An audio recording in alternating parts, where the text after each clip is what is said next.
जी हाँ दोस्तों, आपके बीच में एक बार फिर से आपकी टीम वन वर्ड सब्स्टिट्यूशन जो कॉम्पिटिटिव एग्जाम का फेवरेट टॉपिक है। सबकी हर एग्जाम के अंदर ये आता है वन वर्ड सब्स्टिट्यूशन।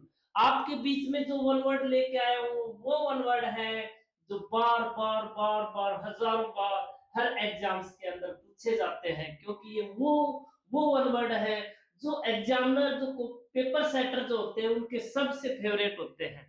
तो विदाउट टाइम वेस्ट किए अपन चलते हैं।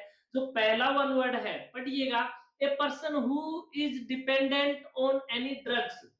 एक आदमी जो किसी ड्रग के ऊपर डिपेंड रहता है, किसी नशे का शिकार होता है। देखो पहला जो वन वर्ड है उसको क्या बोला जाता है? एडिक्ट। एडिक्ट का मतलब लतिया, जिसको अपने गांव में बोलते हैं लतिया। मतलब जिसको किसी व्यसन की लत लग जाए, लत लगना। क्या होता है? लत लगना, एडिक्ट। ड्रग एडिक्शन नाम सुना होगा, जिसको ड्रग्स की लग जाए। कोई वाइन के बहुत ज्यादा, जो वाइन का बहुत ज्यादा वाइन को जो कंज्यूम करता है उस बंदे को क्या बोला जाता है? ये क्वेश्चन भी आता है, बहुत बार आता है। जो बहुत ज्यादा वाइन कंज्यूम करे उसको क्या बोला जाएगा? टॉप्सी बोला जाएगा। और क्या बोला जाएगा? ड्रंकार्ड बोला जाएगा। क्या बोला जाएगा? ड्रंकार्ड बोला जाएगा। एक बंदा जो दारू से दूर रहे, शराब से दूर रहे, उसको क्या बोला जाएगा? टिट्टो टोलर बोला जाएगा। क्या बोला जाएगा? टिट्टो टोलर। ये वर्ड भी आपने सुना होगा ना प्यारे बच्चों। तो ये वर्ड याद कर लेना। जो शराब से परहेज रखे, टिट्टो टोलर। जो बहुत ज्यादा पिए, बेवड़ा जिसको बोलते हैं। क्या बोलते हैं? बेवड़ा। अरे लत लगानी है ना, तो आप एक चीज की लगाइएगा, सफलता की। आपको पता है सफलता की एक शर्त होती है।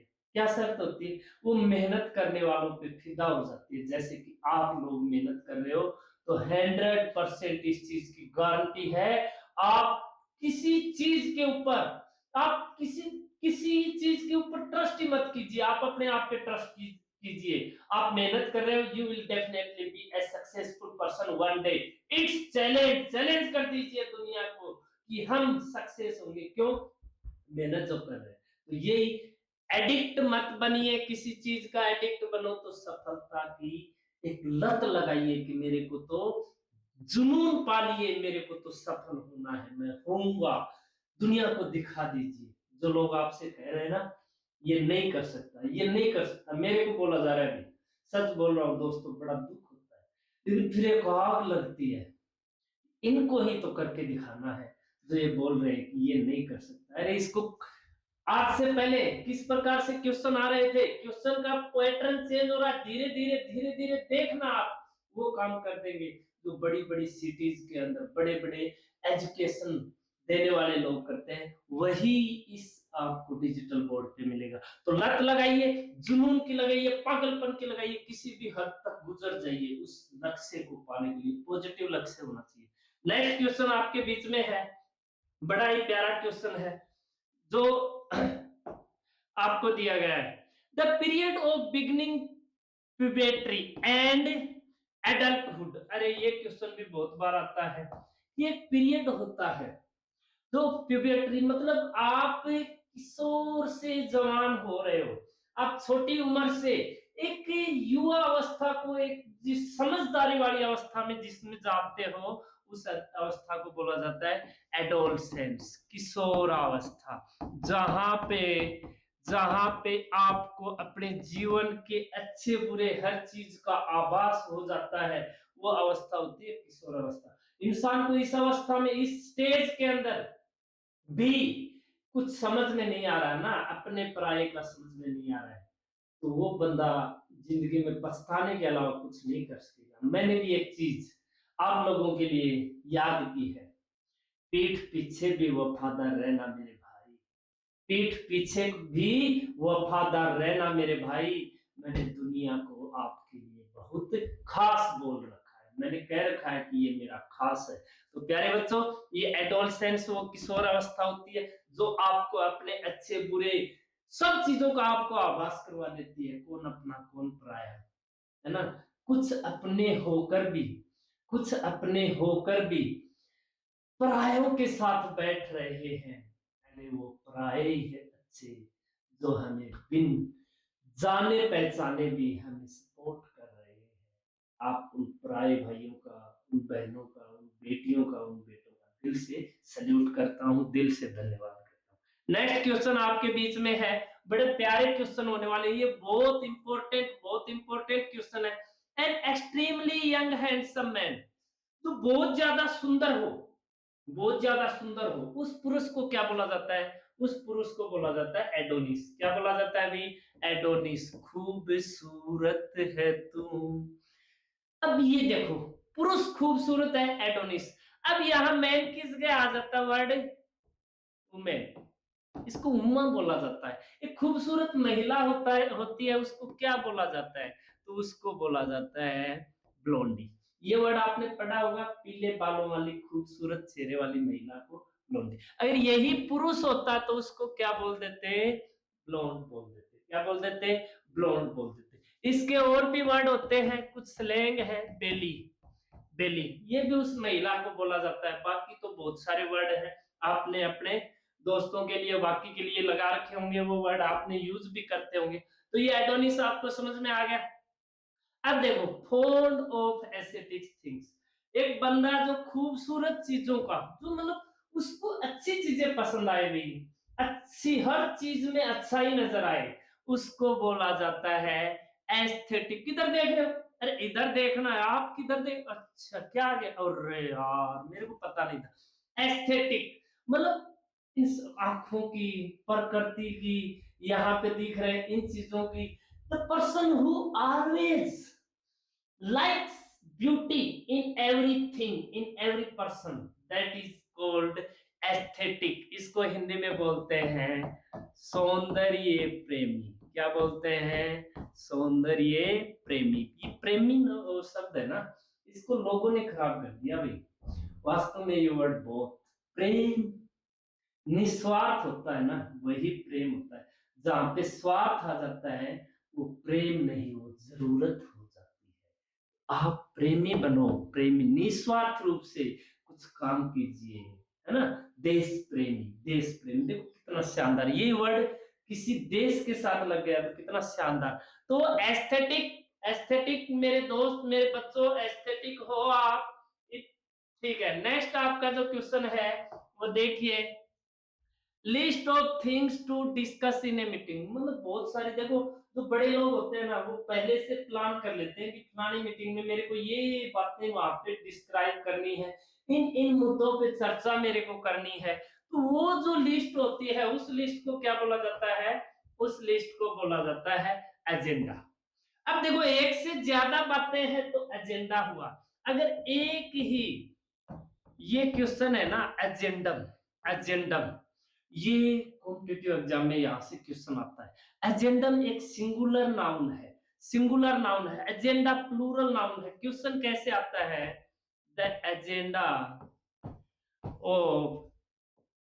Of meeting is to describe, मान लो आगे कुछ भी आ जाए। अब यहाँ पे आपको पता है एरर क्या है? एरर ये इज में है। इज नहीं आएगा, क्या आएगा? आर आएगा। क्यों आएगा? Because agenda is a plural noun. Datum data, curriculum curricula, बहुत सारे फिनोमिनन फिनोमिना, बहुत सारी ऐसी नाउन होती है जिनमें लास्ट में यूएम होता है। उनका प्लूरल बनाते समय यूएम को हटा दो और ए लगा दो। जी हाँ, दो चीजें, ग्रामर भी चल रही है, वो कैब भी चल रही है। एजेंडा, एजेंडा कार्य सूची। एजेंडा को हिंदी में क्या बोलते हैं? कार्य सूची, कार्य सूची प्लूरल नाउन है। जिंदगी भर याद रखोगे मेरे प्यारे बच्चों। Next question, one who is not sure about the existence of God. और यार, एक बंदा जो भगवान के अस्तित्व को लेकर श्योर नहीं हो, ऐसे बंदे को क्या बोला जाता है? ऐसे बंदे को बोला जाता है एग्नोस्टिक। एग्नोस्टिक का मतलब होता है अज्ञेयवादी। अज्ञेयवादी, इसका मतलब वो श्योर नहीं है अभी कि भगवान है या नहीं है, मतलब अधर झूल में अटका हुआ। अब यहां से बहुत, ये सारे जो है ना, सारे वन वर्ड जो आपके यहाँ लेके हम, एक भी फालतू का नहीं होगा, एक भी ऐसा नहीं होगा जिसका कोई मीनिंग यूज नहीं होता हो भाई। सिर्फ वही बातें बताऊंगा जो आपको सफलता के लिए आपकी जो सीढ़ियां बनेंगी, वही वही वन वर्ड यहाँ पे होंगे, हर एग्जाम में आते हैं। अब मैं कह दूं एनडीए वालों के लिए है, सीडीएस वालों के लिए, अरे मैं कह रहा हूँ हर एग्जाम के लिए जिसमें इंग्लिश आती है उसमें वन वर्ड आते हैं, सिनोनिम एंटोनिम आते हैं, आपके लिए अच्छी अच्छी ट्रिक्स भी लेके आएंगे। यहां से कुछ क्वेश्चन और, a person who believes in believes in God, या यहाँ पे वर्ड मिल सकता है रिलीजन। एक बंदा जो भगवान में या किसी धर्म में विश्वास करता है उसको बोलते हैं, सबको पता होगा मेरे प्यारे बच्चों, सबको पता है थीस्ट। थीस्ट का मतलब आस्तिक, आस्तिक। अब जहां भी ये वर्ड मिल जाए ना, ये वर्ड ये गॉड के लिए है, ये किसके लिए है, गॉड के लिए। अब जो नहीं बिलीव करता, डज नॉट बिलीव, जो बिलीव नहीं करता, जैसे आपने नाम सुना होगा भगत सिंह का, भगत सिंह ने कहा था कि मैं नास्तिक हूं, थीस्ट को बोलते हैं आस्तिक। क्या बोलते हैं, आस्तिक। जो बिलीव नहीं करता वो क्या होता है, एथीस्ट। क्या होता है, एथीस्ट। तो देखो एक वर्ड दिया है लेकिन इससे काम काम के सारे, थीस्ट आस्तिक, एथीस्ट नास्तिक, जो भगवान के अस्तित्व को लेके अदर जून में लटके है नहीं है, है नहीं है, है नहीं है, उसको बोलेंगे एग्नोस्टिक। और एक क्या होता है, जो अपना रिलीजन चेंज कर ले, चेंज रिलीजन,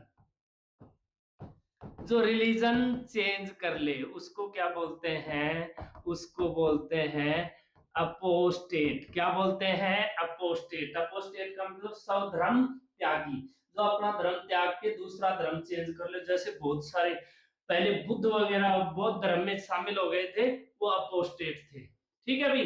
अब अगला देखो, सेवर मेंटल और फिजिकल पेन, बहुत ज्यादा बहुत ज्यादा बहुत ज्यादा मेंटल या फिजिकल पेन हो रहा हो उसको बोला जाता है एगोनी। एगोनी का मतलब होता है पीड़ा। क्या होता है, पीड़ा। ध्वनि को हो गई एगोनी, ध्वनि को हो गई एगोनी, याद करोगे। ठीक है, ये देखो पेन को आप बोलते हो एक, तो ये जो मेंटल प्रॉब्लम हो जाए, कोई फिजिकल प्रॉब्लम हो जाए, उसको बोलेंगे एगोनी। ये वर्ड भी बहुत ज्यादा आपके आता है। देखो भाई साहब के क्या हो गया, दिमाग में कोचरा भर गया, पता नहीं क्या हो गया। ठीक है, तो ये नेक्स्ट वर्ड है अला, और यार ये शानदार है भी, एक बार के लिए क्या है, alliance given to wife by husband on their legal separation, कि किसी महिला को भत्ता, ये जब जब जब जब शहर बड़े होते गए हैं, जब जब परिवार टूटते गए हैं, तब तक ऐसे केस, हर गांव, ऐसा कोई गांव नहीं है जहां पे इस प्रकार के केस चल रहे हैं। मैं नहीं मानता, मैं नहीं चाहता कि इस मैन डोमिनेटेड सोसाइटी के अंदर डिस्क्रिमिनेशन हो महिलाओं के साथ, बिकॉज गर्ल है must be given the same right as man, उनको भी वो अधिकार मिलने चाहिए। बहुत सारी जगह तो महिलाओं के साथ शोषण होता है, लेकिन बहुत सारी जगह पुरुष जाति भी शोषण का शिकार होती है, और वो शोषण उनको किस रूप में सामना करना पड़ता है, एलिमनी। एलिमनी ये समाज की सच्चाई है। मतलब देखो, अलाउंस का मतलब होता है भत्ता, भत्ता का मतलब आप याद कर सकते हो तिनख्या। गिवन टू वाइफ, कि पत्नी को तिनख्या देनी पड़ेगी पति के द्वारा, क्यों, ऑन देयर लीगल सेपरेशन, जब वो लीगल यानी एक कानूनी रूप से अलग हो जाए। तो जब वो जिनके जो केस चलते हैं, डिवोर्स का जो केस चलता है, उससे पहले कोर्ट ये डिसाइड करता है कि भाई आप पुरुष अपनी पत्नी को प्रति महीने इतना तनख्वाह दोगे। आप एबल हो, पुरुष जाति को एबल माना गया है, तो ये एनेबल नहीं है, ये कमजोर है भी। महिलाओं को देखो, ये कारण है कि हमें कमजोर है, कमजोर, ये फीलिंग पार देते हैं बेचारियों में, अरे ये कमजोर नहीं होती। इन्हीं में से इंदिरा, झांसी की रानी, कल्पना चावला, मलाला यूसुफजई, और इन्हीं से सुनीता विलियम्स, इन्हीं से सोनाक्षी सिन्हा, ये सारी इनसे ही बनते हैं, बबीता फोगाट, ये सारी महिलाएं तो होती है भाई। तो एलिमनी को बोला जाता है गुजारा भत्ता। क्या बोला जाता है, गुजारा भत्ता। देखो ये कोर्ट ने डिसाइड किया है कि आप प्रति महीने इतना इक्वल, मतलब इतना कमा रहे हो तो इतना दोगे, जिसकी ज्यादा सैलरी है ज्यादा देगा, कम सैलरी है कम देगा, उस हिसाब से इसका होता है सैलरी, इनकम कुछ भी हो सकता है इसके अंदर। ठीक है भाई, एलिमनी गुजारा भत्ता। The height above sea level. अब देखो जहां भी आप देखते हो ना, तो आपने देखा होगा समुद्र तल से ऊंचाई, हमेशा ऊंचाई क्यों होती है, निचाई क्यों नहीं होती है, ये चीज भी आप बताओगे। अब समुद्र के तल से ऊंचाई जो नापी जाती है उसको बोला जाता है एल्टीट्यूड। एल्टीट्यूड क्या बोला जाता है, एल्टीट्यूड, ऊंचाई। अब ये क्यों नापी जाती है, उसका कारण होता है कि समुद्र का जो लेवल है, पानी है, वो बिल्कुल लेवल के अंदर, अब देखो बिल्कुल पैरेलल लेवल में पानी ठहरेगा, तो किसी भी चीज की हाइट नापने के लिए वो समुद्र के पानी की उसकी गहराई, उससे उसकी हाइट को नापा जाएगा। तो उसको क्या बोला जाता है, एल्टीट्यूड बोला जाता है। क्यों हम, कैसे हो दोस्तों, क्या मजा नहीं आया आपको, क्या अच्छी नहीं लग रही है अपनी ये वीडियो? अगर अच्छी लग रही है, ये वर्ड आपको पहले आए हुए लग रहे हैं, भूले हुए थे, रिवीजन हो रहा है, तो प्लीज एक बार के लिए लाइक शेयर सब्सक्राइब जरूर कर दीजिएगा। कमेंट करके बताइएगा वीडियो कैसा लगा, कौन सा टॉपिक आपको चाहिए उसके बारे में भी कमेंट करिएगा। मिलते हैं नेक्स्ट वीडियो में। जय हिंद।